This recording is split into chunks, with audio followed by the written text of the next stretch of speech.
What is up, y'all? Welcome back to another episode of the Rip the Net podcast, bringing you sports, culture, and everything in between, man. My name is Eric. I'm Dre. I'm Alexi. And yeah, I hope you guys are having a blessed week. It's been eventful past couple of days. I will say I am super excited to be diving into today's episode. There's a lot we have to unpack on the pro wrestling side, but how are you guys doing, man? Been pretty good. Transfer windows chugging on. Some interesting signings, some good signings, and some suspect potential signings on the way. But I'm sure we'll cover more as it unfolds. The season's almost here anyway. Almost 2 weeks, I think, till the season starts. So it's heating up. Can't wait, man. Can't wait. You know, it's going swell. We're going to make some money off Garnacho going to Chelsea, probably. Man United performing well in these friendlies. You know, we're doing good. Cool, man. That's what's up. I know you guys wanted to dive into a little bit of, what was I going to say? Some interesting Premier League news. Yes, sir. Regarding Son. So, yeah. What's up with that, y'all? Recently, we talked about Kevin De Bruyne leaving the Premier League, heading to Italy. And that's the end of an era for sure. The 2010s, De Bruyne, in my opinion, is the best player of the 2010s in the Premier League into the 2020s. You could make that face, but it is what it is. At least 2010s is weird. Like the last decade, I should say. 20, because he wasn't there from the start of the 2020s. 2015 to 2025, he was the best player in the Premier League. But that's the end of one era for Manchester City. Another Premier League legend, in my opinion, but I think it's undeniable. Son Heung-Min, however you want to say it. He has left Tottenham Hotspur, played his final game for the club the other day out in Korea, actually, which is, a special moment as well. A friendly against Newcastle, preseason friendly. And he is heading to LAFC for, the reported fees are a little varying, but anywhere from 15 to 20 plus mil, they're saying for him to head over there. And I just wanted to talk a little bit. We're not going to spend too much time on this, but really, I think for Son, if we're talking about Spurs legends, he's probably number one. Maybe there's some old Spurs legends from in history, whatever that people glaze, but we don't care. So in terms of they didn't win a trophy. Yeah, they didn't bring it home, man. So in terms of modern Spurs legends, it could have been Harry Kane, but that dude was so greedy for some type of silverware. He was letting those narratives get into his head. He had to go out to Bayern and make a fool of himself and lose the first year just to win the second year. Son stuck through. He's truly loyal to Spurs, and he got it done. He brought home a European trophy this year, and I just gotta give my respect to him. I think Son, I'll talk a little bit more about this, but in terms of a likable player, he's probably one of the most likable players in the history of the league. I think everyone, no matter if you love Spurs, hate Spurs, and a lot of people hate Spurs. I hate Spurs. I'm sure you guys hate Spurs. Everyone likes Son. Like, I always had a soft spot for him, and I couldn't truly let out all of my hate on Spurs because it meant, Spurs never win anything. That means Son never wins anything, and I feel like it would be a disrespect to his career for him to never win anything. So as much as I hate the Spurs, I was actually happy to see him lift that trophy. But now that he's gone, I can properly hate on Spurs. You know what I'm saying? I'm looking forward to that. But what do you guys think about this end of an era? And then we can talk about him heading to the MLS. Man, legend, man. And what a way to go out, winning a first trophy for your club as the captain, and also being one of the last players of that Spurs team that really popped off, probably around 2015, 2016. He's the one who stuck around and who really believed in the project and just had that loyalty to the club. And I really respect that, because it's the sort of thing that I feel like it's hard to come by these days. It's something that Man United is trying to find in the players it signs. And, you can have all the skill, but to have the loyalty and the heart with the team, that's something completely different. And I think is a huge factor in making you a legend for a club like Spurs. So, man, I'm sad. It really is. This is more sad for me than De Bruyne going to Serie A, personally. Mm. Because I enjoyed watching that Tottenham team a lot back in the day. And so now it's like clean slate in my head. Even though he was, the last player of that era, now it's like, all right, fully new beginning. So it'll be interesting to see where the team goes. I am disappointed he's going to MLS just because, he could maybe still do something in Europe. 33, the potential's there. But yeah, all my respect to him, for real. Yeah, I think there's something to be said about even if a player like leaves Europe prematurely, in people's eyes, if you have that humble reputation, if you have a solid reputation just all around, I think there's something to be said about that move being a lot less criticized. Like I think back to Neymar leaving Europe to go to Saudi.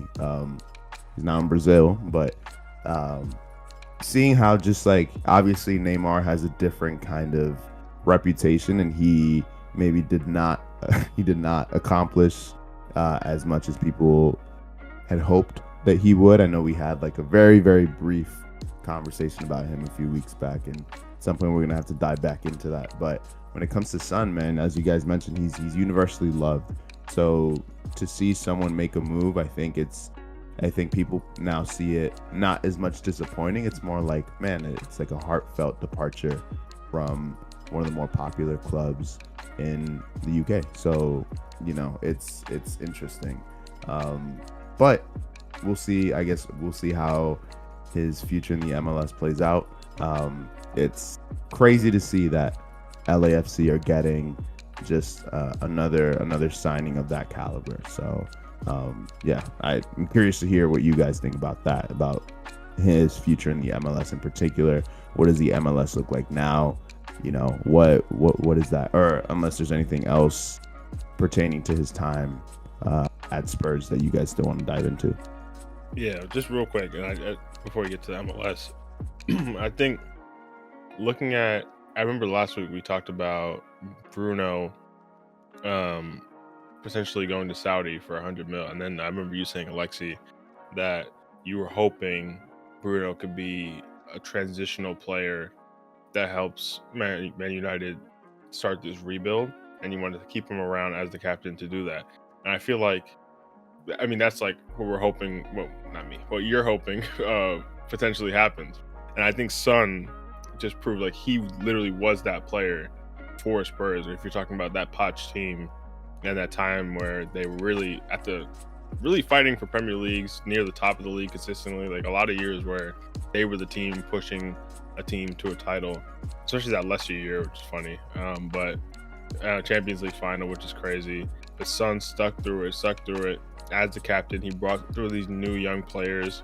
He mentored them, even last year, where he was clearly on the decline, wasn't getting as many minutes as he usually would. That couldn't play the way he usually could, because he lost a bit of that pace. But still bringing in those new players, and you can tell how much they respect him. I think it's a nice clean slate because Spurs have a new manager. They have a lot of new signings, a lot of interesting signings. I'm very curious about what Spurs are going to do next year. Maybe we could talk about that in a future video. But a lot of new signings coming through. I think this is like Son passing the torch to Thomas Frank, the new manager. Like, I helped you get the club get this far. Now it's your time to start a new slate. Because now, I think when you have a player like Son, who's so synonymous with the club and so legendary for the club, with the new manager coming in, with all the new signings, there still is this kind of pressure in the back of your head as a manager where you're like, I have to fit Son into the rotation. Not that he's a scrub. Like, he can still play for Spurs, but it's like, okay, now I have to, like, if he's our captain too, I can't just not play him. Like, I have to find some way to get him regular minutes. And that might not be what you're looking for the future of the club. Like, if Thomas Frank's coming in, he wants to work with all these new signings. Like, they have Kudus as well, who could play out there on the left. He's going to be thinking, what about the future of the club? What are we going to do moving forward? And forcing Son into that rotation, it kind of slowed that development for this future squad. So I think for Son too, I think that's a really respectable move for him to say, okay, my time has come. Let me step away and allow this new squad to build and develop and flourish moving forward. So I really respect that. And I think too, you could tell how likable and respected Son is. I don't know if you guys saw it, but when he, of course, he got subbed out during the game so that he can get that moment where like he gets like that standing ovation. And even the Newcastle players came over, like hugged Son, gave him a pat on the back, and they gave him that walk of honor basically off the pitch where they gave him like a little tunnel where both teams players like patting him on the back as he left. That was just really heartwarming to see, just overall. I think that really speaks to Son. I don't think every player is getting that. So I think that really speaks to the respect that he got from his, not only his teammates, but from his opponents across his career. Now, as for the MLS, apparently this is a record signing or something I'm seeing for the MLS in terms of fee. I don't know how true that is. I guess maybe Messi went on a free. I don't remember. But in terms of the MLS, I think this does show that they're getting a little bit more aggressive in terms of bringing high-profile names. Of course, they have the Inter Miami Brokeman's FC Barcelona squad right now that they're doing, but really those players are all a lot older. They're really bringing players. I thought half of them that were retired already, and then they're just bringing them out there to do a little reunion tour with Messi. So that's one thing. But Son, at his age, that's really showing a little bit more intent from the MLS to get someone like that. Because then you look at someone like Salah, who's about the same age as Son, who, of course, he's maintained a higher level into his age. But say next year, if there's some kind of fall off from Salah this year or next year, I know for me at least, I'm assuming Salah's going to Saudi, but there's no guarantee. Maybe if the MLS pull up some crazy offer, we could be seeing Son versus Salah out in the MLS, Messi on a team. And then we're talking about some, I know it sounds crazy, but we're talking about like three of the greatest wingers of the last, Messi, of the last forever, but the last decade, all playing in the MLS. It just would be interesting, but it doesn't mean I'm going to be tuning in, but it does provide something where if I see a game coming to New York where I'm like, oh, LAFC in New York, maybe I can go see Son, because Son's one of my favorite players ever. So I'll be Salah, he's cool, but Son is one of my favorite players ever. So that'll be a fun thing to go see. So I can respect that as well. But speaking of Son and De Bruyne both leaving, I'm doing a little career mode on FIFA right now with Roma out in Serie A, and I signed both Son and De Bruyne, give them a farewell tour, And hey, they both cooking. So they still got something to offer. But yeah, what do you think about the MLS, Alexi? Yeah, I mean, I agree with a lot of what you said in terms of it potentially with Salah and other players in the future, like they're just going after it more, of trying to bring that attention to the league. And in theory, like for viewership on TV or Apple TV or wherever you watch MLS, like I could see that maybe working a little bit. And I would probably turn up to a game, like if we saw those players going head to head. But the issue is, I think what we have with a lot of just ticket-based things now is where people be scalping the tickets like crazy for any game Messi is at. And I fear that would become even more of an issue, just pricing people out who would maybe have interest in finally going to an MLS game. But when a ticket's like $300, it's like, no shot I'm paying that price. No shot. So I think that's a problem that will probably come down the line. I'm not sure how the ticketing works actually in the European leagues, and I know, season tickets is one thing, but yeah, in MLS, I'm not sure how that would turn out. But I do think it does show a dedication of growing the sport. There's more investment coming in. But I also see it a bit as like a band-aid to a larger wound of, the players, the core group of players who are playing in MLS just not having the skill, not having the talent. and that meaning our development is just not where it should be. So I think as a temporary solution, as long as the money is there, it works. But I don't think it's the ideal scenario. Yeah, that's fair. That's fair. I could definitely see that. What do you think, Eric? Yeah, man. I mean, I think the MLS has interestingly become just like one of the more, I don't want to say like competitive leagues, but when it comes to signing those big names, I know you guys mentioned Son may still have something to offer in Europe, but the fact that we see him now go to the MLS could be a personal decision, right? Like, hey, just kind of want to ride out my career and just play a couple more years and then just wrap it up. But over the past few years, like, we've seen how the MLS has signed those big names, and I think it's definitely gonna, I think if you look at it from the perspective of this is going to grow the sport of soccer in the US, regardless of how you look at it, because there's going to be a growing interest for those big names to arrive. You know, you're not going to get people into the seats, you're not going to sell out those games unless people have a reason to go. Son is going to be that reason, and I think it's interesting now to see players. I think when it was first happening, I remember Ibra was in his late 30s, and then Rooney was also in his late 30s. But over the past few years, we've seen that age kind of decrease a little bit. And so I'm interested in seeing how that's going to continue to play out over the few years.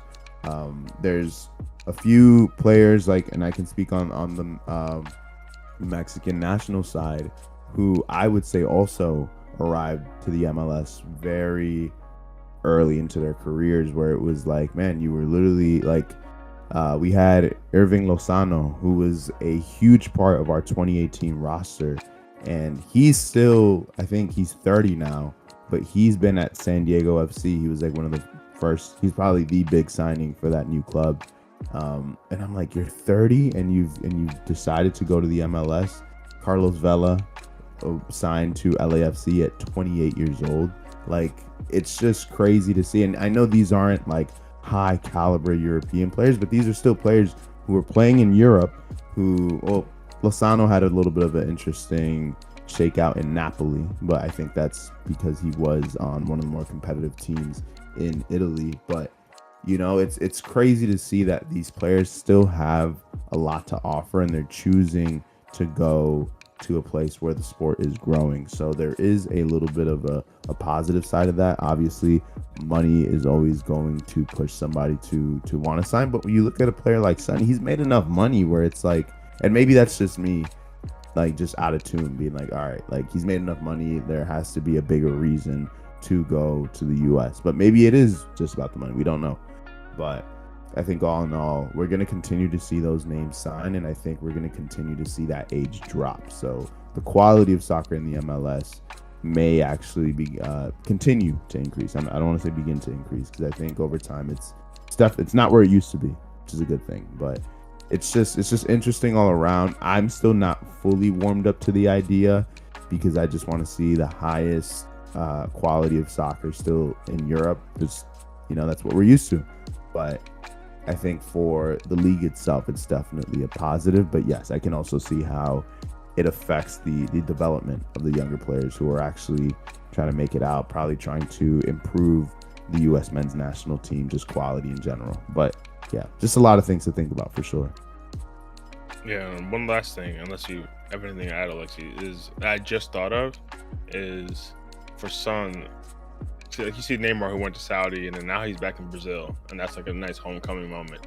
Maybe you could say, Son, maybe you should go to Korea or something, go back home to Korea and play in that league, whatever. But I just thought that LA specifically does have a large Korean community out there, and I do think that maybe that's part of it for Son. I'm not in his brain, but I wouldn't be surprised if he's talking about MLS and moving, that team specifically would make a lot of sense for him in terms of now he could probably get a big Korean community turnout at LAFC games specifically. Son, wherever Son goes, and that's the thing too, like you see Spurs playing out in Korea right now, and they've done that a lot of years, going out there for like their preseason tour or whatever. Son, wherever Son goes, he brings an entire market with him because he's basically a god out in Korea. So I wouldn't be surprised if next summer LAFC is doing a little preseason something out in Korea, or now you have the Korean fan base back in Son in the US. I think that is a little underrated in terms of the pull that he has with that community and the pull that he'll have with that community out in LA. Like if you join Inter Miami, like it's not the same. Then I'll be like, okay, that's probably purely just a financial thing. But LAFC, I can actually see there being like that cultural pull to go there and have that little tie there. If you can't go back to Korea specifically, then that's probably one of the bigger Korean communities outside of Korea. So that's a really good point. That's a good point, because like especially being in England this long, I mean, that is probably the farthest place from Korea. So, even just being that bit closer, I could see that being a big factor into this move. Yeah, for sure. Well, there you go, Son. End of an era. My respects to him. I'm sure all of our respects to him, as we said, a true legend of the Premier League and a true likable legend. A lot of these legends, we hate on other teams' legends all the time, even though we have to admit it, like De Bruyne and Alexi, he knows the truth, but he just can't bring himself to admit it. But Son, we can all admit it, man. That guy he's a good guy and he's a great player. So shout out to him and Son for sure. But speaking of tickets, we were talking about these MLS tickets and whether or not we're going to spend however much to go watch these games. I know someone who just spent, I don't know how much, but he went to go a little in-person live sporting event, and I'm sure he had a great time. I saw his stories. I saw him getting gas. I heard some person scream on his story. I don't know if it was him or what, but I heard some person scream on his story. It was a little shriekish. I ain't gonna lie. So if that was you, I didn't know you could hit those pitches. But Eric, let me know. SummerSlam 2025, New Jersey. How was it? What were your thoughts? We can dive into as much as you want to dive into, but as someone who went to the show in person, it looked like you had a lot of fun there. So let me know, how was it? Brother, yo. First off, what I will say just before I dive into the actual show, wrestling crowds, man, just like some of the nicest people you'll come across. I think it's kind of hard to come by, especially when I'm just used to, usually I find myself like at Yankee Stadium, or I find myself at like, crowds for like the Knicks and stuff like that. And it's definitely a different vibe when you're at a pro wrestling show. I think the community is a lot more tight knit, people kind of looking out for each other. But yes, that was the shrieking you heard next to me. Crazy stuff, man. But as a show as a whole, I will say this was my first pay-per-view that I attended. I've gone to 3 Monday Night Raw tapings, and those have all been fun. One of them was in New York City. I think that was the best Monday Night Raw. I think WWE always has something to bring when they're in a big market like New York City. So that was back in March, I believe. And then this itself was, SummerSlam, first pay-per-view. And it's the first 2-night SummerSlam. So for those who may not know, WWE used to traditionally just do pay-per-views on Sundays, and it was just like a 1-night thing. But now, as it's continued to grow, WrestleMania has become a 2-night event. So night 1 being on Saturday, night 2 being on Sunday. So these tickets, man, I had these tickets secured months ago, and I knew I wasn't going to be able to make it to both nights. Shout out to anyone who did do that. I personally don't got it like that. But I went to night 2. I had those tickets set apart a while back, and night 2 is always going to be a little bit more special. So I'm glad that I selected that night and that day to go. But man, as just like a live event experience, it was amazing, man. And I was seated in the 100s, so I had pretty solid seats, I will say. Like I had a solid view of the ring. Didn't have a solid view of the stage itself, as in like where wrestlers are making their entrances and stuff, but that's totally fine. I'll live with that. And yeah, man, I mean, it was a little bit of a pretty penny for sure, but considering everything that went down, man, I think it was all worth it. basically there was a lot of just like, typically when you go to a pro wrestling show, you're going to expect a lot of singles matches, traditional singles matches that have countouts, that had DQs and things like that. But I kind of struck gold, man. There was six tag teams duking it out in a TLC match, and like I think it was just like an all-around night where like the kind of wrestling nerd in me could really come out, because Devon Dudley and Bubba Ray Dudley were in attendance, as were the Hardy Boys, and they kind of created the TLC match, so it was cool to see them in attendance. And that was like an action-filled match. There was a triple threat women's match for the Women's World Heavyweight Championship between Rhea Ripley, Io Sky, and Naomi, which was a lot of fun. There was a steel cage match with Solo Sikoa and Jacob Fatu, two up-and-coming wrestlers for the U.S. Championship. Also a lot of fun. I love Jacob Fatu, so to see what he's doing on the main roster, so happy for him, and I just hope that he continues to show out, because it's really special stuff going on.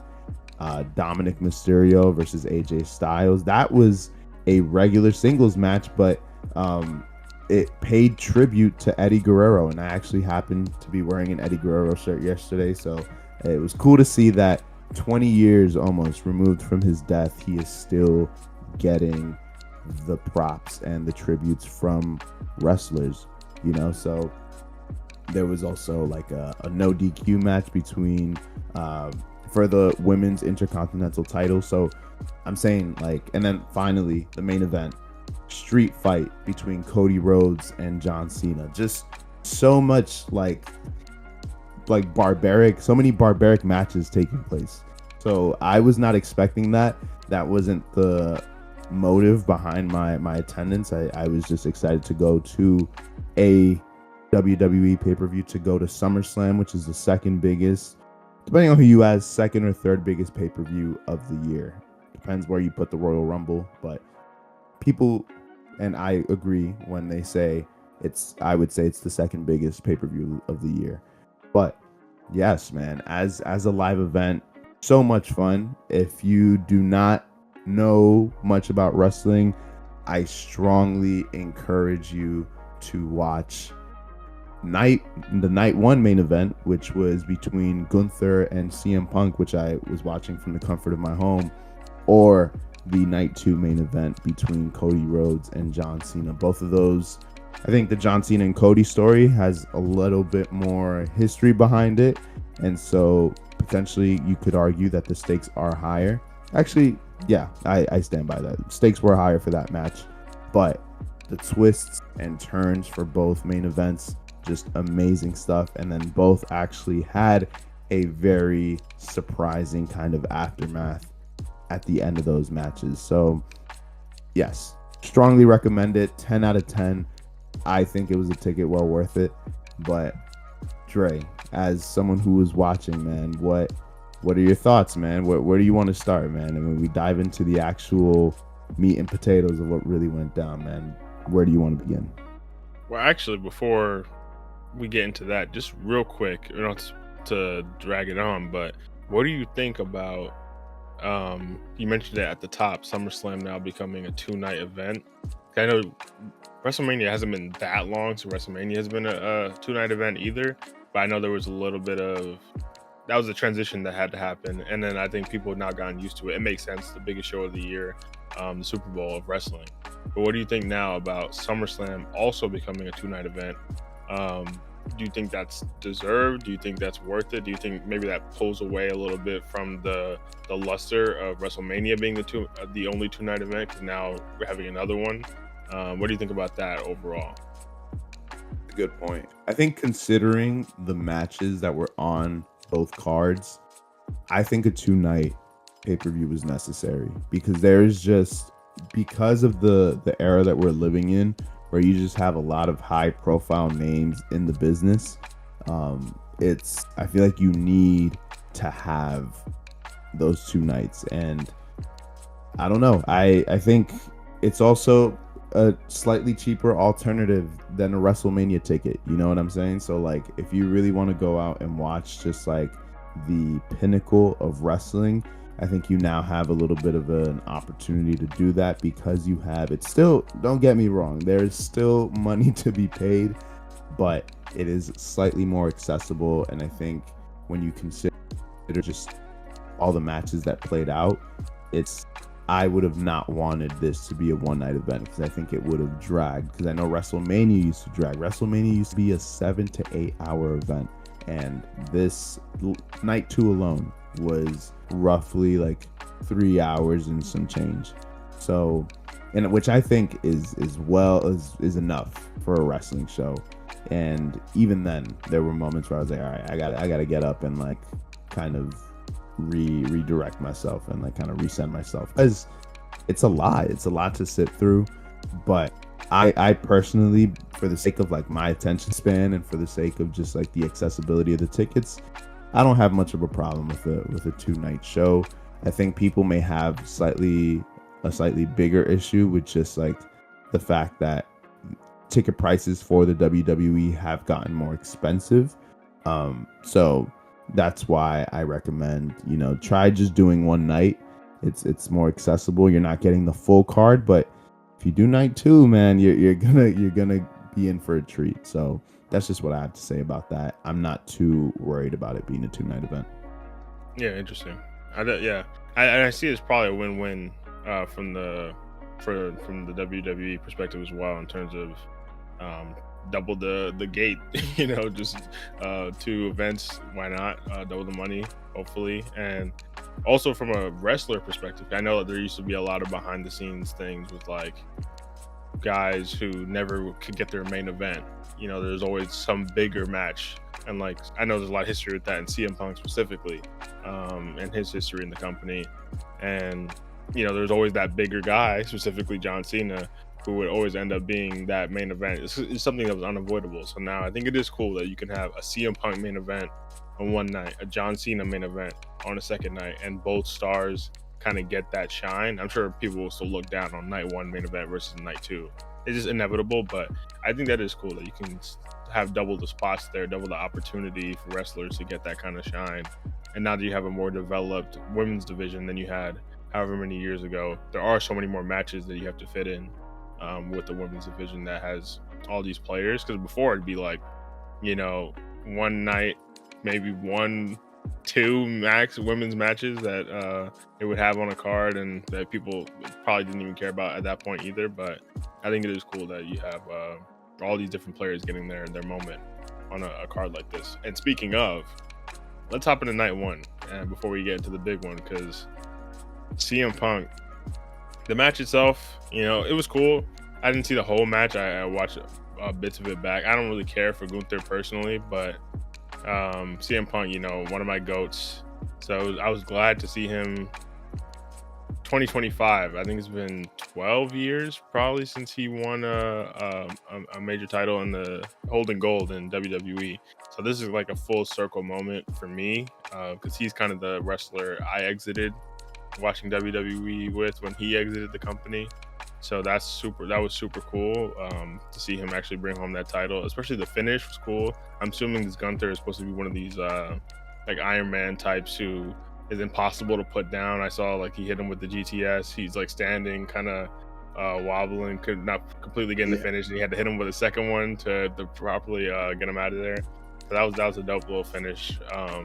But just like seeing old man Punk really putting on, he's truly one of the greatest to me, just in ring as well. Just still being able to put on such a show at this age, and leading into the aftermath of that. I'm sure we can get into that, and the ruse of the century, what they're calling it. Because I actually wasn't around 2015 when Seth cashes in back at that WrestleMania, or 2020. What was it? 2021. I don't remember the second time he pulled some other whatever of the century moment that they're calling that. I forget the second one, but this one, that was dope to see. I'm not gonna lie. I'm sure because there's so much history between these two wrestlers.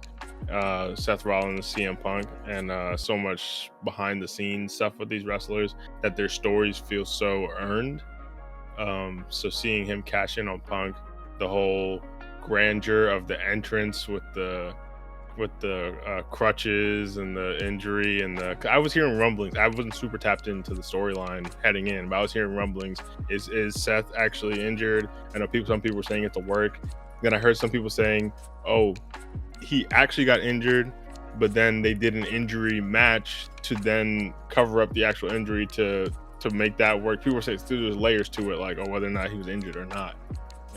But you always feel behind the scenes, whether someone's injured or not, you always feel in the back of your mind like it's probably a work. Like there's probably something more to this. But the way they played it out for his entrance was super fun. And seeing him come out there and cash in Ruse of the Century. Now I'm curious where that storyline's gonna go for sure, because I think Seth and Punk got something people just want to see, and then how that's gonna fit in with Paul Heyman and his history with Roman and all that. I don't know if that's gonna lead into some kind of triple threat type storyline in the future. I know there's been a little bit of teasing of Roman with Heyman and Seth and their history, of course, with the Shield and all that. So I don't know if you have more insight on that as well, but I thought that was a lot of fun, that whole sequence. Yeah, man. I think with Seth, it's interesting because he's had a history of knee issues. So when I was watching back in high school, kind of like the peak of my fandom, he actually got injured shortly after he had that cash in that you mentioned at WrestleMania. So he carried the title for a few months, and then he, I believe, got injured in like late 2015. Could have been, I think, late 2015, potentially early 2016. I think it was late 2015. Because yes, that's correct. Because then there was a Royal Rumble for the world title, and he no longer had it. Yeah. So with Seth, it's interesting because I think a knee injury, which is what this was kind of, you could say, announced as, was believable. And those who saw the spot, it looked kind of real. If you actually sit back and watch that match from Saturday night's main event, that looked like a legitimate injury. So I was one of those people that was kind of like, I'm not sure if this is a work. It definitely crossed my mind, but I was also like, man, this is Seth. He is one of the better wrestlers in the company, and he's been at the top for some time, and he has a moveset that he is now kind of dialed back a little bit, but it's still a very risky moveset to have. I think it has a lot of potential to really mess up, it's very possible for just an accident to happen. So I didn't completely rule it out, but I think everyone was kind of in that headspace. It was like, man, is it real? Is it not real? I think whether or not anything happened at SummerSlam, that was going to be the big question. And I, during the match, can remember, because I was watching it with my brother, I was kind of like, I just wrote it down on my phone because I didn't want to spoil anything. So I just wrote down is Seth going to cash in, or Seth is going to cash in. That's what I put down on my phone. I have the notes still saved. But when I saw Seth come out, it was just so perfectly executed, because he comes out with Paul Heyman, he comes out with the crutches, he comes out with a knee brace, and initially he's just calling out to Punk after Punk has won this big match, and he's like, you're not going to be holding that title for much longer. So obviously, as a fan, you're like, okay, at first you're like, man, is he cashing in right now? Okay, he might not be, because he's saying that he's not going to do it. But then he turns around, is headed back into the backstage area, or Gorilla, and he is walking away, but you see Paul Heyman is still holding the Money in the Bank briefcase. Also, sorry, just quick aside for those who do not know, the Money in the Bank briefcase, it's basically this pretend contract, basically it's won through a ladder match. So it's won through a 6-man ladder match at a pay-per-view during the year. I think it was earlier this year. And basically what it does is if you win that ladder match, if you pull down that briefcase, you have a 12-month window where you can cash in, where you can enter and just completely enter yourself into a match for a world title. So it's a big deal because it's kind of like it's kind of just like a free pass to winning the title. Not everyone who has cashed in the Money in the Bank has won it, but if you win that briefcase, 9 times out of 10 you are going to be a world heavyweight champion. So it's or a world champion period, because it could be either the world heavyweight championship or the WWE title, which are both of equal caliber. But yes, so Paul Heyman is still holding this briefcase. Seth Rollins is walking back and he's still holding the crutches, but you see that the camera isn't moving. So that's when I start getting suspicious. And then he has this grand moment where while his theme song is still playing and he just completely drops the crutches, lets them go, like executes it so perfectly. The theatrics were on point. Turns back around, takes off the knee brace, grabs the briefcase and marches into the ring. Eventually cashes in on Punk, and it was all that was that.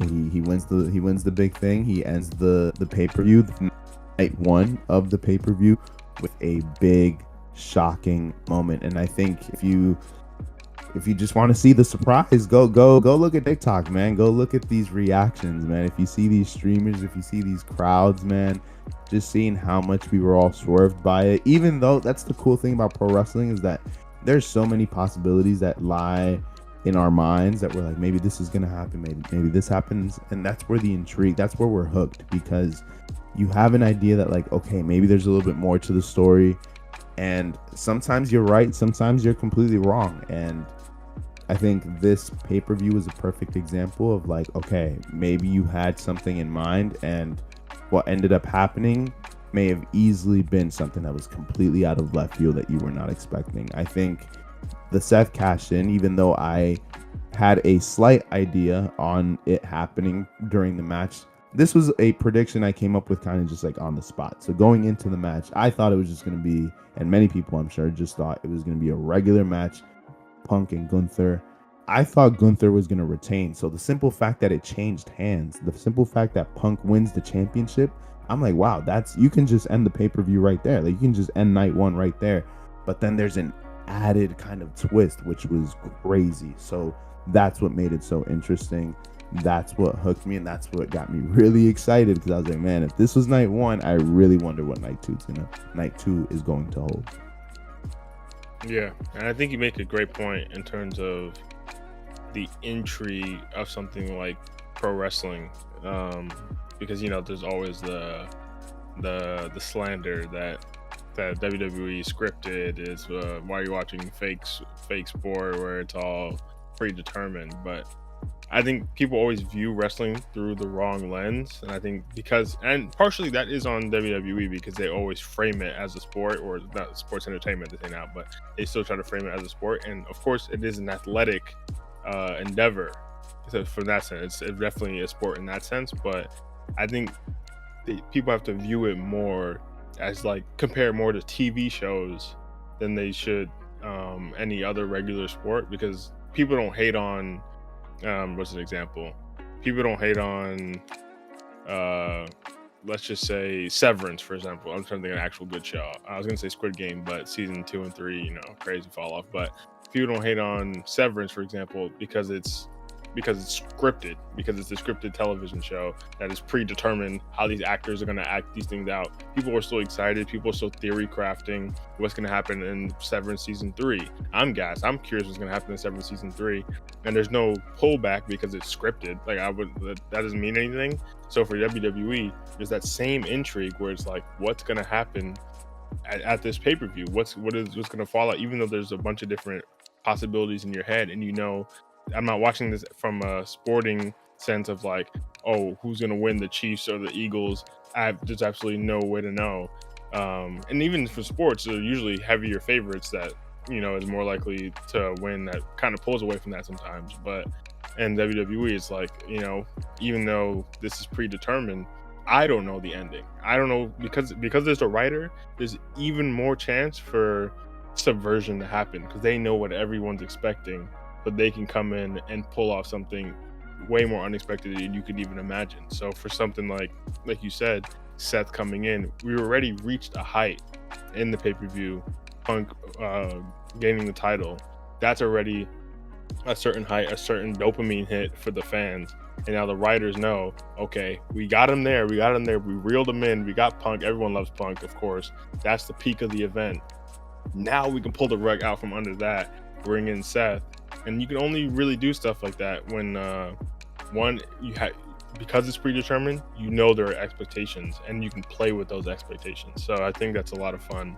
And I think that's something people miss out on with pro wrestling. I think if you start to change your lens and view it more, comparing it more to TV shows and movies or whatever, then actually trying to compare it 1-to-1 with other sports, I think you can get a lot more enjoyment out of it. And speaking of that, if you want to speak on that. One quick thing.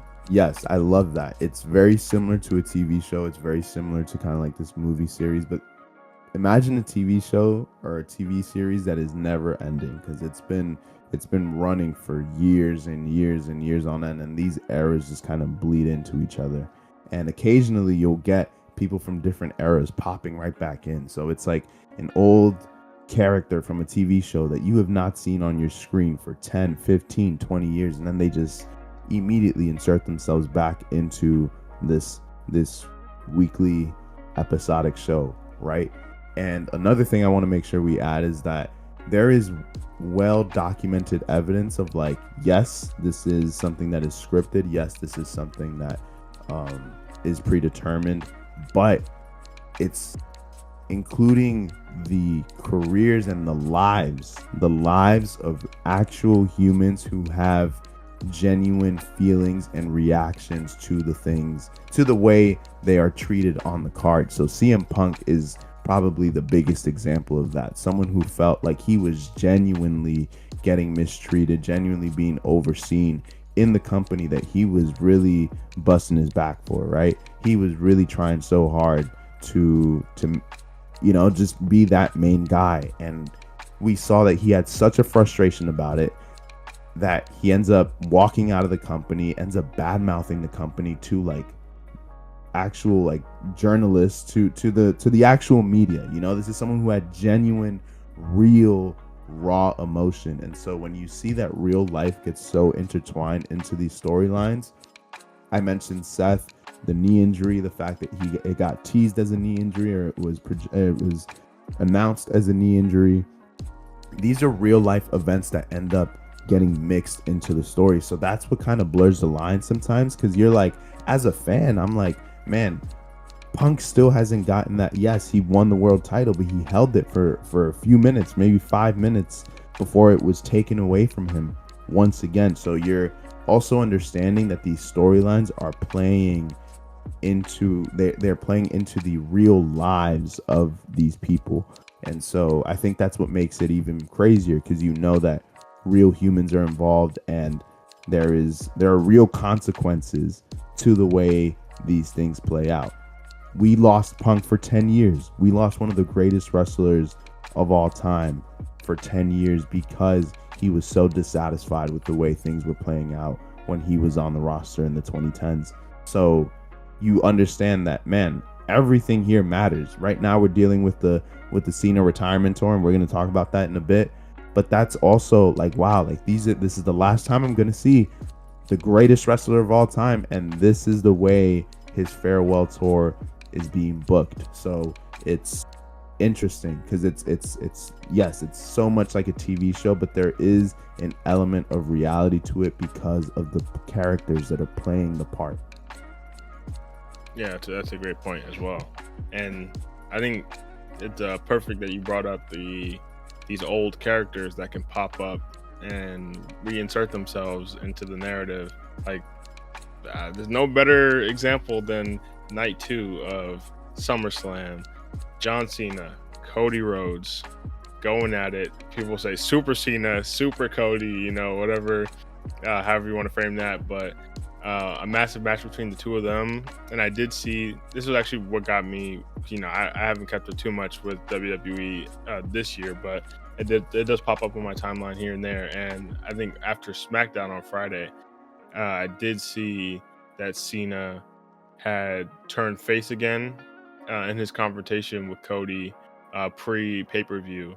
So people were like, oh, we're going into a pay-per-view with a face versus face match, which is interesting in itself. And I was wondering at the time what this means moving forward. Like, 'cause I knew they can't have Cena hold the title until he retires, because that itself kind of holds up the title picture. So you have to find a way to get the title off of him while also maintaining his image, while also potentially putting over someone, whoever's going to take out Cena for the final time for the title, potentially, that's going to be a super boost moment. And, Cody doesn't need the craziest boost. He's already the face of the company. But I think that seeing them go face versus face in a street fight as well, that's interesting, because you usually associate street fights and rule sets like that with more negative characters. I thought that was a whole interesting setup. I didn't know what that was going to mean in terms of, why turn Cena face only halfway through the year, what that means. Because I think we talked about this months ago. Now that when Cena first turned heel, that we assume he's going to turn face at some point before he retires. Like, that's not going to be how he's not going to go out as a heel. But I was assuming he was going to be closer to the end of the year. Have him go out as a face maybe just toward the end. But seeing him turn face in July into August, I was like, okay, that's a bit early. What does that mean? And I don't want to skip over the match, so we can get into the match too, but we can see they had a little plan there. So, and now Cena turning face makes a lot of sense given how things played out. But I guess we'll talk about the match first. What were your thoughts viewing this match in person? I know there's a lot of thoughts online about about the caliber of the match, and there's a lot of praise for it, but there's also a lot of hesitation about the Super Cena, Super Cody, a million finishers situation. I think for someone who saw it in person, how did that play out for you? That's what I was gonna say, man. Because I saw it in person, I don't care how many finishers they used. For context, finishers are a wrestler's final signature move that finishes the match. That's what they are. The Cena has the attitude adjustment. Cody Rhodes has the crossroads. And in high profile matches, you're gonna see those finishers being used more than just once. Like, it's gotten to the point now which I think is fine. Like, I think when you have a lot of false finishes, which is basically when you have those moments where the wrestler hits their finisher and everyone's kind of holding their breath, and as the referee counts and you're like, is this it? Okay, there's a kick out. Wow, you got me there. I thought it was gonna end, but you got me. False finishes are one of the craziest things. I think one of the best parts of watching a live match, because you really think it's gonna end. You're not sure, and then there's a kick out. There's okay, we're still going. Wow, that's a feeling that you really can't compare. And I think the more you watch wrestling, the better trained you are in being like, okay, this might be a false finish right here. This might be a false finish right there. But there are still moments, and last night I had a ton of those where I was completely caught off guard by a kick out. So that within itself, I think, is such an emotional roller coaster. And I think when you preserve the multiple finishers for these very, if you are very intentional about when you use them. So this was the main event of SummerSlam, right? I think it deserves a lot of false finishes. I think you've earned the right to use a lot of finishes and to really swerve the audience, because it adds to the caliber of the match. It adds to the unpredictability. It just all around, it does so much to making it such an unpredictable. Wait, can y'all hear me? Yeah. Your video was cutting out here and there, but your audio was good the whole time. So you're good, Yeah. All right. So yes, I'm a fan of the false finishes, and if we actually dive into the match itself, there there was a lot to take place. There was banned moves being used, like Cody Rhodes uses the pile driver on John Cena, which is like this controversial move that you don't see a lot. So they pulled it out for this one. Really cool. They're wrestling in the crowd, man. They got into the fans and they're like fighting out there in the crowd. There's even this moment where they go backstage and then they have, I think this was maybe, depending on who you ask, this could be a little bit much, but basically they fought and there's a second where they go backstage and they're still fighting, and then they eventually reappear at center stage towards where which is where the wrestlers make their entrances, and John Cena was holding Cody Rhodes in the attitude adjustment position and then hits him on stage. Yeah, kind of, to me personally, I was like, all right, that was a little bit dramatic. Like, that was a little bit much.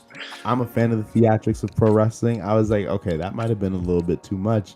But because it was such a good match already taking place, you were kind of like, man, whatever, man. Like, I just want to see how this plays out. So there's chairs being used. There's tables being used. I'm still against the Slim Jim advertisements on the tables, which I think is ridiculous, but that's not that's not the wrestler's fault. But yes, so many spots, just so much taking place. And what I will say too, I was talking about false finishes.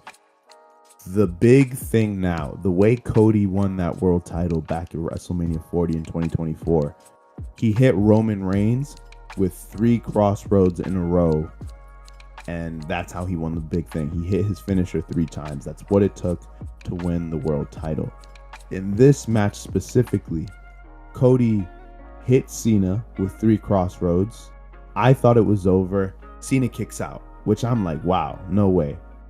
A little bit later on, Cena hits him with 2 attitude adjustments, 2 AAs in the ring, and he climbs to the top rope and hits him with an AA from the top rope. I believe. I'm pretty sure that happened. Reminder that I was there, so I just can't. Sometimes I'm like, am I making that up? Like, Yeah, there's just so much happening. A little bit of a blur, but yes, I believe that did happen. Hits him with an AA over the top, off the top rope, which I was like, okay, that has to be it, because in Avalanche AA you don't see all the time, so this has to be the end of the match. Cody ends up kicking out, and you're like, wow, bro, like, each wrestler hit their move 3 times and it's still not ending, right? Which then led into that little backstage portion that I talked about, where Cena hits him with the AA on the stage. They end up making their way back to the ring, and they still duke it out for a few minutes. I don't know how long this match went, but in person, I had to say it was between 45 to 50 minutes. It was a truly just a masterpiece of a match. Just the storytelling, the way that the wrestlers just gave it their all, and really you could see that they were, you know, there was a moment where Cena hits Cody with the AA, but he doesn't even pin him because he's kind of reached his like peak energy. Like he kind of like passes out in the middle of the ring after hitting the AA. So yes, so many finishers are being delivered and taken, but it just added to the twists and turns. And I think when you have a match of this caliber, you have Cody, who is the biggest baby face of the company. He is the biggest good guy that you can possibly get. He has done, the crowd is so behind this man. But then you have Cena, who is this beloved GOAT, who the fans also are really pulling for. And I don't know what it sounded like on TV, but I can tell you, I was rooting for Cody during this match. I think I felt like I was the only one rooting for Cody Rhodes in my vicinity, because all I heard were anti-Cody chants, pro-Cena chants, and it was wild. It was wild. I actually was a little bit like, bro, because I was being very vocal. I was screaming, I was yelling, I was doing the most, man. And I thought, I was like, am I being too much, bro? Because I'm the only one rooting for this man in my vicinity. So I don't know how it looked on TV, but when you just have so many people pulling for one person, and then you're that one person rooting for that other wrestler, it's a little bit of an interesting experience. So yes, I have nothing bad to say about that match. Give me as many finishes as you need. it worked, and they got me so many times. So I have nothing bad to say about that. Fair. Yeah, I think something like that, and I think this is with wrestling in general, that things on TV and in person can feel a lot different. I think when you're watching online too, because it's like this also plays into the whole thing we're talking about with wrestling being predetermined and expectations, and watching it and knowing it can go any way, and you're kind of predicting that kind of all these analysts, basically every wrestling fan end up turning into an analyst. You're like, oh, well, how are they gonna write the story? Everyone thinks they know the script. But I think when you're watching on TV, and especially when you're in these online communities, it becomes a little bit more like what's the word, like a little more stifled, because everyone's trying to predict, everyone's trying to say exactly how this is going to go, everyone wants to be right, or everyone's like a backseat writer who thinks, oh, they could have written the match better, they could have written the storyline better. And I think yeah, for sure, me too. I'm like, because there's another thing with this match where there was the tension of people wondering, oh, is one of them going to turn? If you're going into the match with both of them being face, they can't end the match with both of them being faces. So what's that going to mean? I think especially with Cody, I think a lot of people in the back of their minds, maybe not even the back, maybe a lot of people are yearning for a Cody heel run, because I think we could see an amazing side of Cody with that as well. But I think the tension of that too, seeing if that's going to come to fruition. But I think when you're in person or something like this, and you just spoke to this so well, that a lot of that kind of goes out the window. Like, you're just in the moment, you're really experiencing it, and whether or not, maybe at some point with some matches you're less invested in, you might be thinking, oh, how is this going to finish? I wonder, like, I think I know how this is going to finish. But there's something special, and I think this is important, that WWE caters to that live crowd, because that's where you're going to get a lot of that energy, is let's just take these people on a ride. And I think that's a lot of fun, and you can forget about a lot of that other extra stuff. So I thought, even though maybe it seems a bit crazy, okay, he hits him with 3 crossroads, he kicks out, hits him with all these AAs, he kicks out, whatever, all that stuff on the stage, yeah, that was a little goofy, but it is what it is. But I think, hey man, it's John Cena, it's the goddamn GOAT, bro. If Roman couldn't kick out, who else could kick out but the GOAT, bro? Let him kick out at 3 crossroads, man. This is his last go around, last SummerSlam. Let's show Cena for the GOAT that he is, the Super Cena, and put Cody on that pedestal, because that's the thing, when you raise someone to such a level, someone still beating them, there's no bigger endorsement in the company. So shout out to Cody for getting that dub, and I thought that was a lot of fun. Seeing how that played out, and that mutual respect, because only because you have them both end the match as faces do you get that moment at the end where there's that mutual respect, there's that hug, there's the tears, the true emotion, because that's where you say, but like the reality blending into the story. Of course, Cody Rhodes, as someone who grew up in the industry, who grew up during the time where John Cena's in the ascendance as like the man in the company, he's gonna have the utmost respect for Cena, watching how someone put the company on his back for however many years, when Cody couldn't even break through to the main event scene, that he had to end up leaving the company, go on his own journey. But now he's coming back full circle. Now Cody's the guy who's gonna take the company into the future on Cena's retirement tour.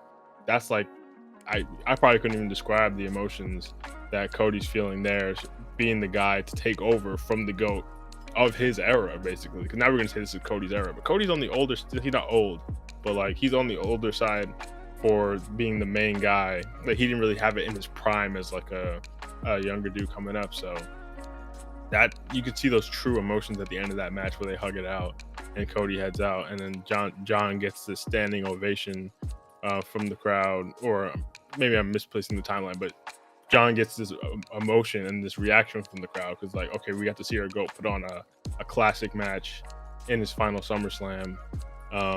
And I think at this point, when Cena's, exiting the ring, you actually pull out your phone and start recording on your Instagram story, because I'm sure that's a crazy moment for you. Maybe in the back of your head, you had a little inkling something was going to happen. So that's where you time that moment. I will say, yeah, because I think you mentioned, like, you're watching the match, you're thinking about, is there going to be a turn? So whole time I thought there was going to be a double turn where, yes, Cena technically turned face on Friday night, but I thought it was more like he could still easily be a heel. Like, he hasn't convinced me as a face yet because he's been a heel for all these months, and then you just magically turn face on a random Friday night going into one of the biggest matches of the year. Like, seems a little odd to me, right? Oh, of course. Yes, exactly. So I was kind of like, all right, there might be a double turn here, because I still had Cena as a heel. I know he came out, did all the face antics, but it's like, you're not fully gonna. I was thinking you're not fully gonna know if this man's a heel until he could go the whole match playing the face character, but he could very well still be a heel. You know, the end of the match comes and he does maybe a low blow. He does something that is that falls in line with the characteristics of a heel. And so I was like, Cena hasn't convinced me as a face yet, so I, in my head, still had him down as a heel. And so Cody, this baby face, I was thinking, my honest prediction was, okay, street fight, we're gonna get a double turn. So Cody's gonna turn heel, Cena will turn face, and the hand is gonna switch, or the title is gonna switch hands.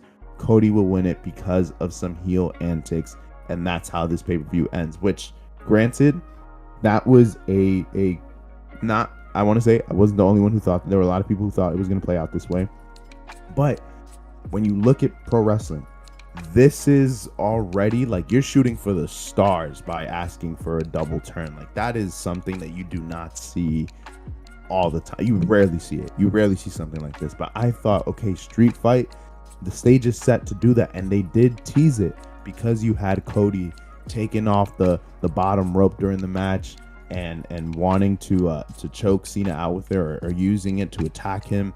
He also like wanted to use the belt, the title belt, and hit Cena with it, which has previously been teased in other matches. So I was thinking, okay, double turn, that's what we're getting. And that's why I was recording at the end of the match, because I was like, I'm waiting for them to hug it out and then Cody to put him in the crossroads position and then just hit his finisher and walk off. That's what I was thinking. And then when Cody's walking off, I remember I was like, man, I was like, wow, we got treated, which shows you I'm guilty. Sometimes a pro wrestling fan, the sports fan in general, we ask for so much. Sometimes we kind of fall into this like kind of like lack of gratitude, because I just got treated to probably the best match of the year, and I was still like, man, but it's not what I wanted. So I was kind of like, wow, you know. So I'm still recording. At this point, what you saw on my Instagram story, I thought that was like, okay, I'm just gonna record the ovation for Cena, and I just want to record him walking off, because I grew up watching Cena. I'm never gonna see this man again unless I, you know, and become stupid and like drop crazy money to see his like match, and his final match is gonna be in Boston. But I don't think I'll do that. But this is the last time I'm most likely seeing this man. So I'm recording it for that reason. I did not, and I don't think anybody expected Brock Lesnar to return. And a little bit of an aside, the thing about Lesnar's return, it's so controversial, and I think as a fan, you kind of get into this kind of like morality kind of, I guess you could say, like, you just begin to question, like, okay, like, how do I really feel about this? As a fan, I was blown away. If you surprise me, I'm gonna like being surprised, you know? But the thing about Brock is that there's actual, again, real life stakes in his return. For those who may not know, I think actually it's been pretty well documented. Vince McMahon, the CEO, the former like head person of the CEOs, whatever, head of creative, everything. The man who literally ran the show for so long, who brought WWE into its popularity up until, I want to say it was like early last year. He got these crazy charges on him. Look them up. I'm not going to dive into the whole thing, but you know, if you don't know what I'm talking about, just look up Vince McMahon case. There is a lot happening there, and some very gruesome stuff, a lot of very just like uncomfortable things going on, and it's crazy to see it. You not trying to lie? What's going on, bro? I saw Alexi It's a lot. smiling. I saw Alexi smiling, and whenever I see someone smiling, I can't. Bro, just the way you explain it, it's like, hey, you don't know. You're like, look them Like, up. Look them up. You got to be under a rock if you don't know. Like, Yeah, it's crazy. It is crazy. No, It's crazy. literally. It's some wild stuff. I'm not gonna say what I was gonna say. Wild stuff. Can't say I was fully surprised though. That's all I'm gonna say. Can't say I was fully surprised. You know, so what is it? Disappointed but not surprised, or whatever it is. Yeah. That's how I felt. But crazy stuff. Brock Lesnar was named in that case. So we all know Lesnar did some really suspicious things alongside Vince McMahon. And this man was, as he should have been he was on the banned list, is what everybody thought. Man, we're never gonna see Brock Lesnar again. This is a huge name from the past few years. Like, this is a huge historical name in the WWE. He's been around. He was around in the early 2000s as well, before he jumped ship to UFC, before he did a lot, crazy, right? But now this band name comes back, and you're now thinking, why would they decide to do this? How is it that they thought that the HR, PR, like everything, bro, like how are we even thinking that this is a good idea? But then there's the part where you're like, but you surprised me, and I know unfortunately, there is money to be made there, and that's why you're gonna do it. And as a fan, I'm like, he's one of Cena's most iconic opponents, but there is this real life situation, this real life case that is now in the mix as well. So now you're like, whoa, like, what am I watching right now? And I think that's what added to just the shock value of last night. And yeah, he goes into the ring, he hits Cena with the F5, which is his finisher, and he just was the theatrics were also present, because he's taking off his cowboy hat, he's taking off his vest, and it's wild. It's just crazy to see. I had no words. I was screaming my head off in the main event match, but when that happened, I really just stood in shock. And yeah, if that clip is that, I'm so glad I got that on video, because you got to see the fans just completely lose it. Could not. It was so loud in there.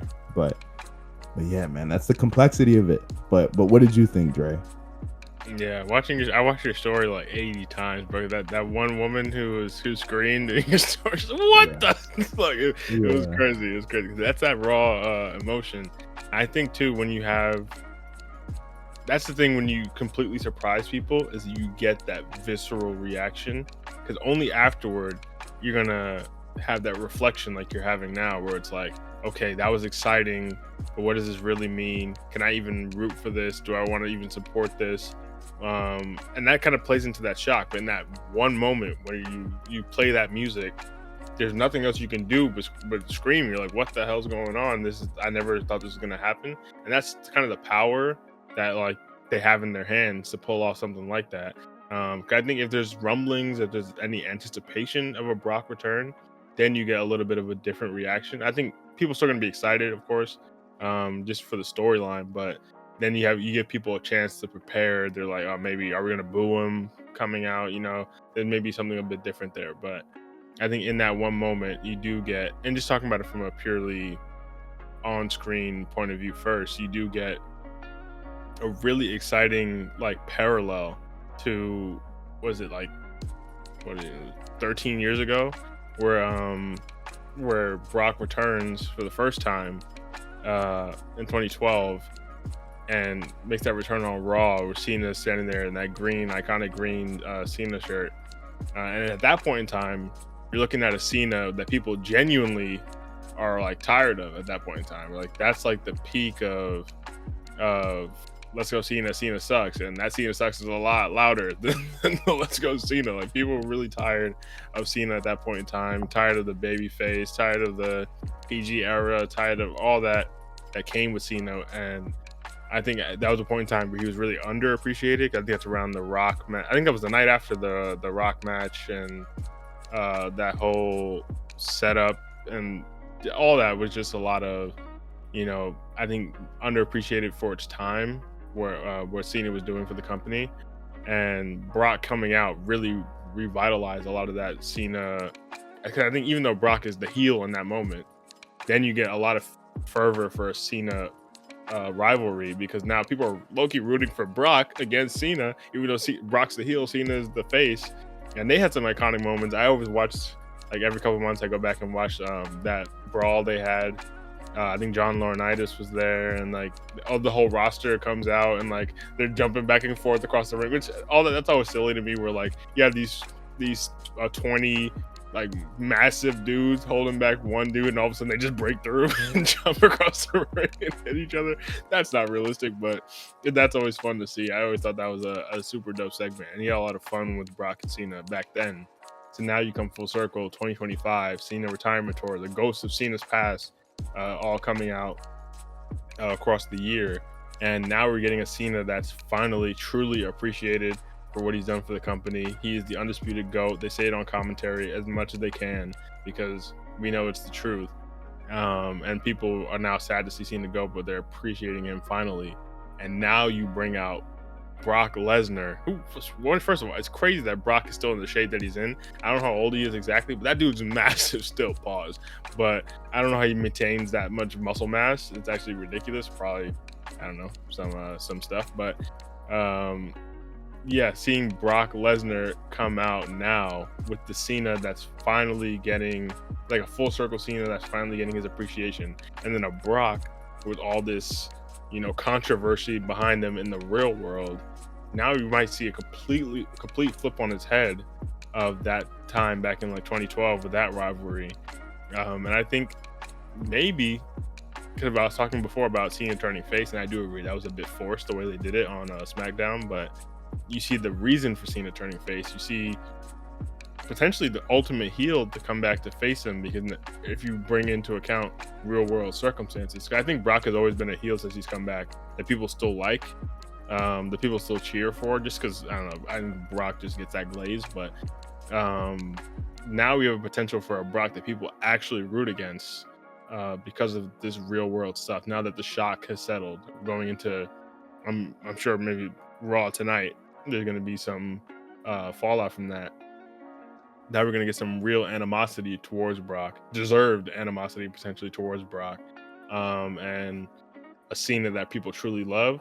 Maybe bringing him back, we can speak to the ethics of that, and Hunter has a lot to answer for. And Hunter, ethically, he got a lot going on in his life too. You ain't gonna talk too much on that, but I saw them pictures with the Orange Man, bro. You ain't slick, Hunter. I know. He got his own stuff going on as well. But if we're talking about booking and talking about giving Cena that true send off, what better way for the GOAT of the business to slay the beast that is potentially doing some heinous things in real life? I think there is a lot to tie in there with reality and the fiction and all of that. So I'm curious to see where this goes for the next however many months. But in that moment, I won't lie, I really did get flashbacks to that 2012 return, and I think that's a cool experience to bring out of someone, because even that was crazy for its time. This bringing back, because at this point that's probably as much time, or if not more time, from now to that 2012 return than Brock to when he originally left the company. So it's really a cool 20-year story in the making.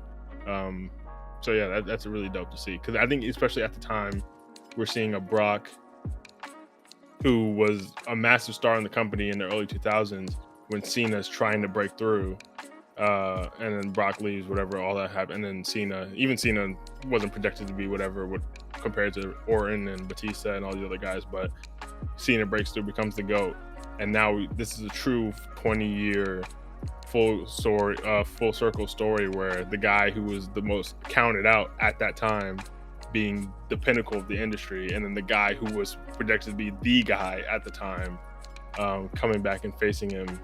I think that this has a potential for some really cool storytelling in that aspect. But yeah, it's hard to separate from, the unfortunate real life stuff that's tied into that. Absolutely, man. I just don't know what to expect at this point, but yeah, it's just really, really crazy to see. And I just want to make sure, and to kind of close this off, unless you have anything else, Dre, but we live in an age of social media. We live in an age where it's so easy for news to travel. And so the fact that this pay-per-view as a whole, you had two twists that people were only twist on night one, there was speculation on that, right? I don't think there was anyone in that building yesterday, anyone watching at home, who genuinely thought we would get a Brock Lesnar return. It is so hard to keep that kind of news under wraps. If you want to know more about like what that's like, watch that new WWE docu series that's on Netflix right now. I think it's called Untold. I've watched the first 4 episodes of it, and you see how hard it is and how important it is when you have big moments like these. They were speaking about the John Cena heel turn, how important it is that if you want to execute this perfectly, if you really want to swerve your audience, you got to make sure that even internally people do not know. And so they were showing how even the people who are in charge of like showing camera angles backstage didn't know that Cena was going to turn heel. You would expect those people to be in the know because it's literally their job to show what the fans are going to see. So we live in an age where you really have these things, these agreements, these new signings, these returns. They have to be between probably Triple H, who is the head person in charge, the guy, maybe 1 or 2 of his right-hand men, and then the person in question, right? Sometimes the people in the ring do not even know what is about to happen. They also, like, the talent themselves are getting swerved is like also something that I want to highlight. Like, it's so hard to do these things in today's day and age, and the fact that you do it and that you did it twice, you've done it a few times this year, like I just have so much respect for Triple H, and from that perspective that you've allowed that experience to come back, because we lost it for a moment. There was a moment where it was kind of lost about 10 years ago. Sting was signed, this WCW legend, this TNA wrestling legend gets signed to the WWE, but everybody knew it was going to happen. So it was still cool, it was still amazing, but we're like, all right, this is what we were waiting for. AJ Styles' arrival to the main roster or to WWE also announced in advance. So it was definitely, I just am in awe of how they can maintain that surprise element. So yeah, that's all I have to say, man. I feel like we rambled on this for a while, so I do apologize, but man, I just have so much I need to speak on, and I could go on another hour, but I think that's all I'll present for today. Yeah, no, for sure. That was definitely worth it. And it's dope to get a perspective from someone who actually went to the show. I think that's another layer that you can't really speak to just having watched it online or on TV or whatever. So thank you guys for watching, listening. It's been a fun episode. We haven't talked about wrestling in a while, but we had to hop in and give you guys a large segment on that. So let us know in the comments if you keep up with wrestling, SummerSlam, any of that. Oh, okay. I see the T. I see the T. The go. Okay. Say that again. You cut out a little bit. We didn't hear anything. HBK.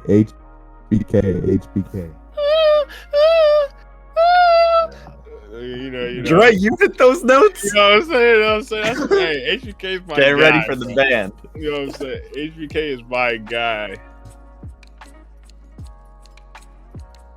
Yes, sir. I respect that. That's my guy right there. But appreciate you guys for watching, listening. Of course, we'll be back next week. Same old spiel. You know what it is. Like, subscribe, all that good algorithm stuff. We very much appreciate it. And we'll see you next week. Peace. Peace out, y'all.